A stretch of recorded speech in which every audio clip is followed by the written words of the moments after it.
ሰላም ጤና ይስጥልን። በመላው ዓለም የምትገኙ የተወደዳችሁ የሮሃ ቲቪ ተከታታዮች የመጋቢት 8 2018 ዓ.ም የምሽት ዜናዎችን ይዘንላችሁ ቀርበናል። በአዲስ አበባ በእጥፍ የጨመረው የትራንስፖርት ታሪፍን ተከትሎ አገዛዙ በሰጠው መግለጫ በእግርና በብስክሌት ሂዱ ሲል ተሳልቋል። ሰሙታላችሁ። በጎጃም በተደረገ ውጊያ ፋኖ ከፍተኛ ድል ተጎናጽፏል። በርካታ አገዛዙ ሰራዊትም መሳሪያቸውን ይዘው ፋኖን እየተቀላቀሉ ነው። መረጃውን ይዘናል። በአዋሽ አርባ ተሃድሶ ስልጠና በሚል ስም የሰለጠኑ 500 የአርሚ 70 አባላት ትጥቅ መፍታት ሲገባቸው አገዛዙ በድጋሚ እያስታጠቃቸው ነው ተባለ።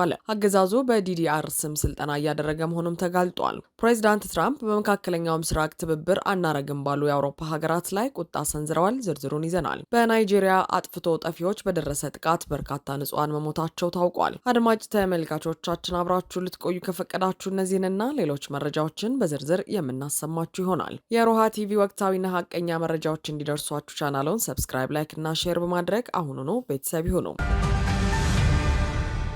የብልጽግናው አገዛዝ ህዝቡን ለከፍተኛ እንግልት የዳረገውን የትራንስፖርት ቀውስ መፍታት ሲሳነው በእግርና በብስክሌት ተጓዙ ሲል ጥሪ ያደረገ። የአገዛዙ የትራንስፖርት ሚኒስቴር ማክሰኞ መጋቢት 8 2018 ዓ.ም ባወጣው መግለጫ መንግስት ባለፉት ጥቂት ቀናት ውስጥ ብቻ ነዳጅ ቆጥቡ የሚል ማሳሰቢያን ለሶስተኛ ጊዜ ደጋግሞ አቅርበዋል። አገዛዙ በዓለም አቀፍ ደረጃ እየታየ ነው ያለውን የነዳጅ ገበያ መዋዠቅ እንደ ሰበብ ቢያቀርብም በተግባር ግን በኑሮ ውድነት ለተቆላውና ትናንት በድንገት በታወጀው ታሪፍ ጭማሪ ምክንያት መሄጃ ላጣው ህዝብ አጭር ጉዞዎችን በእግርና በብስክሌት አድርጉ የሚል ምክር መለገሱ በነዋሪዎች ዘንድ እንደ ትልቅ ፌዝና ንቀት ተቆጥሯል። ሚኒስተሩ በመግለጫው የብልጽግናው ቁንጮ አብይ አህመድ ሀገርን ከውጭ ጥገኝነት ለማላቀቅ ቀርጸውታል ያለውን ስትራቴጂያዊ ውሳኔ ቢያወድስም የታየው እውነት ግን ተቃራኒው መሆኑ ተመላክቷል። አገዛዙ በስንዴ ልማት ያስመዘገብኩትን ስኬት በነዳጅ ዘርፍ እደግመዋለሁ ቢልም ስንዴው ለህዝቡ ሳይሆን ለውጭ ገበያና ለአገዛዙ ሎሌዎች የቅንጦት ፍጆታ እንደዋለው ሁሉ የነዳጅ ዘርፉም ለተራው ዜጋ መከራና እንግልት ብቻ ይዞ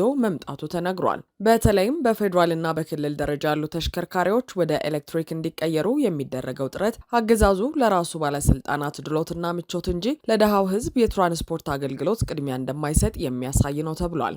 የፖለቲካና የኢኮኖሚ ታዛቢዎች እንደሚሉት አገዛዙ ለድሮን፣ ለዘመናዊ የጦር መሳሪያ ግዢና ለውስጥ ጦርነት ማፋፋሚያ በሚሊዮን የሚቆጠር ዶላር እያፈሰሰ ህዝቡን ግን የውጭ ምንዛሬን ለማዳን በእግርና በብስክሌት ሂዱ ማለቱ የታየ የሞራል ዝቅጠቱ ነው። ዜጎች ከአንድ ቤት ውስጥ ብዙ መኪኖችን ይዞ እንዳይወጡና በጋራ እንዲጠቀሙ የቀረበው ጥሪም አገዛዙ በዜጎች የግል ንብረትና ነጻነት ላይ ጣልቃ በመግባት የራሱን የከሰረ ኢኮኖሚ ፖሊሲ ለመሸፈን የሚሞክርበት አሳፋሪ ስልት መሆኑ ተጠቁሟል። በአጠቃላይ የትራንስፖርት ታሪፍን በድንገት በእጥፍ አሳድጎ ህዝቡን ለከፋ ኢኮኖሚ ማዕት የዳረገው የብልጽግና አገዛዝ አሁን ደግሞ በአረንጓዴ ጉዞ ስም ዜጎችን ወደ ኋላ ቀር የጉዞ አማራጮች እንዲመለሱ ማዘዙ ስርዓቱ ሀገርን የመምራት አቅሙ ሙሉ በሙሉ መክሰሙንና ህዝቡን ለንቀት ዳርጎ መተውን በግልጽ የሚያረጋግጥ ሆኗል።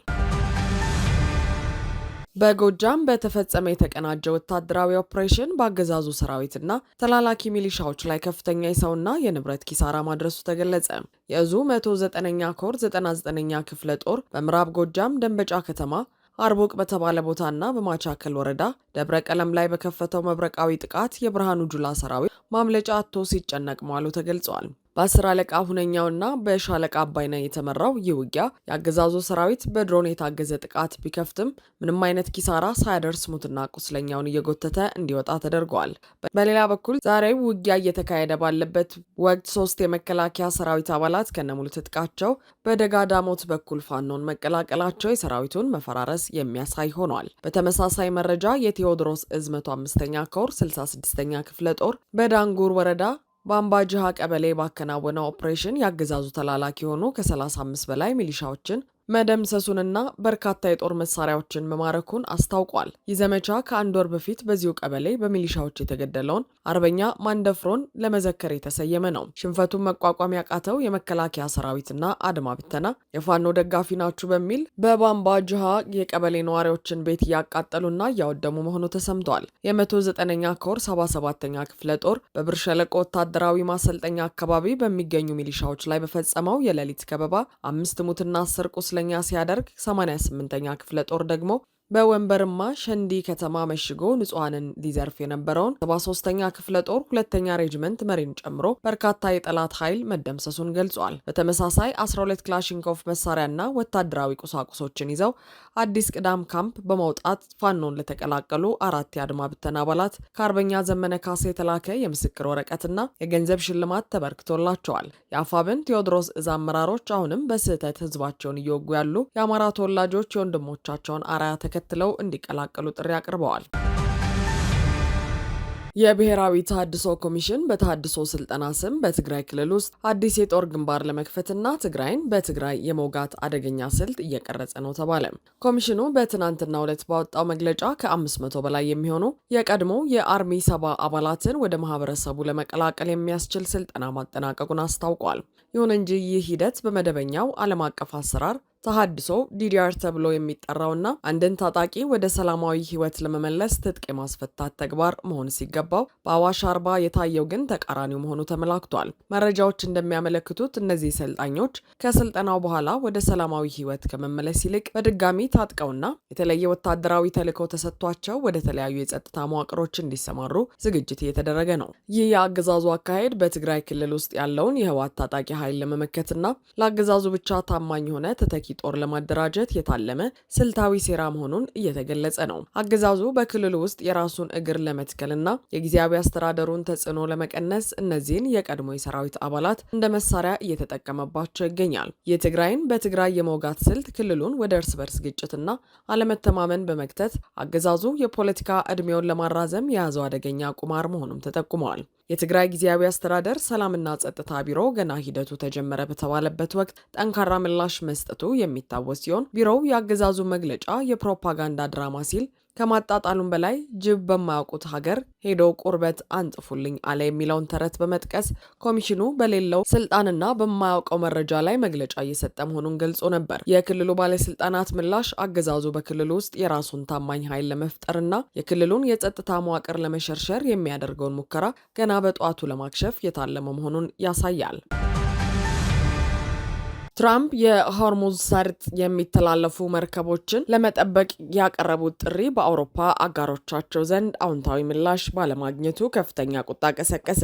ምዕራባውያን ሀገራት የትራምፕ ጥሪ አሜሪካ ከእስራኤል ጋር በመሆን በኢራን ላይ ወደ ከፈተችው ጦርነት በቀጥታ የሚያስገባቸው ሊሆን እንደሚችል በመስጋት የባህር ኃይላቸውን ወደ ጦርነት ቀጠናው ለመላክ ፈቃደኛ ሳይሆኑ ቀርተዋል። የዩናይትድ ኪንግደም፣ ፈረንሳይና ጀርመንን ጨምሮ ግሪክ፣ አውስትራሊያ፣ ስፔንና ጃፓን በትራምፕ እቅድ ውስጥ የመግባት ፍላጎት እንደሌላቸው በግልጽ አሳውቀዋል። ይህም 3 ሳምንት ያስቆጠረው ጦርነት የአሜሪካና የእስራኤል የምርጫ ጦርነት መሆኑን በተዘዋዋሪ መልእክት ያስተላለፉበት ክስተት ሆኗል። የጀርመኑ መራሄ መንግስት ትራምፕ አጋሮቻቸው ካልተባበሯቸው ለኔቶ መጥፎ ሁኔታ ይፈጠራል በማለት ለሰጡት ማስጠንቀቂያ ኔቶ የመከላከያ ስምምነት እንጂ ጣልቃ ገብነት ትብብር አይደለም ሲሉ ምላሽ ሰጥተዋል።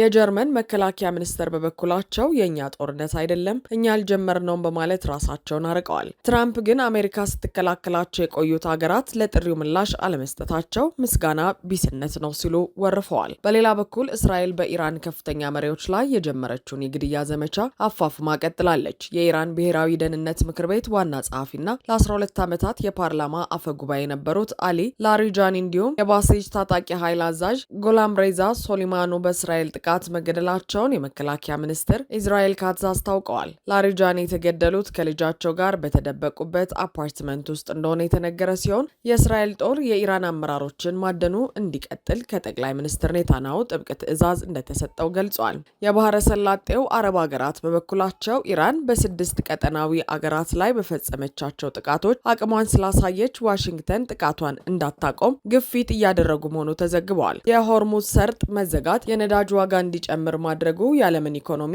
እየፈተነ ሲሆን በትራምፕና በአውሮፓ አጋሮቻቸው መካከል የተፈጠረው መቃቃር ደግሞ ለኔቶ ህልውና ስጋት እየሆነ መምጣቱ ተመላክቷል።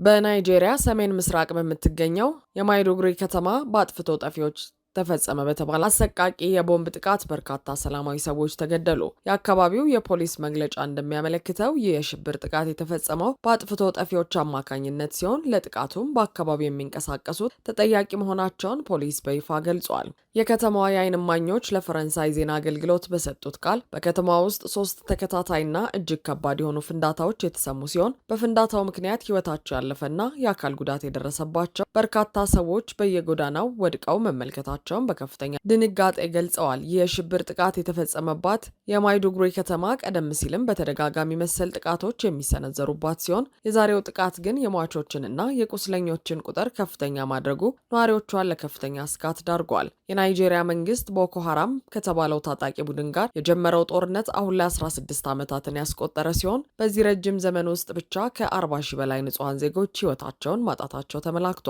የፖለቲካና የደህንነት ተንታኞች እንደሚሉት በናይጄሪያ ለዓመታት የዘለቀው ይህ የእርስ በርስ ጦርነትና በሚደርስ ጥቃት የቀጠናውን ጸጥታ ከማናጋቱን በላይ መንግስት የዜጎችን ደህንነት የመጠበቅ አቅሙ አሁንም ድረስ ጥያቄ ውስጥ እንዲገባ አድርጎታል። ዛሬ በማይዱጉሪ የፈሰሰው የንጹሐን ደም አሁንም ድረስ በናይጄሪያ ሰሜን ምስራቅ አካባቢ ያለው የሰላም እጦት ምን ያህል አሳሳቢ ደረጃ ላይ እንደሚገኝ የሚያሳይ አሳዛኝ ክስተት ሆኖ ተመዝግቧል። አድማጭ ተመልካቾቻችን የሰዓቱ የሮሃ ቲቪ ዜናዎች የተከታተላችኋቸውን ይመስሉ ነበር። አብራችሁን ስለነበራችሁ ከልብ እናመሰግናለን። ሰላም።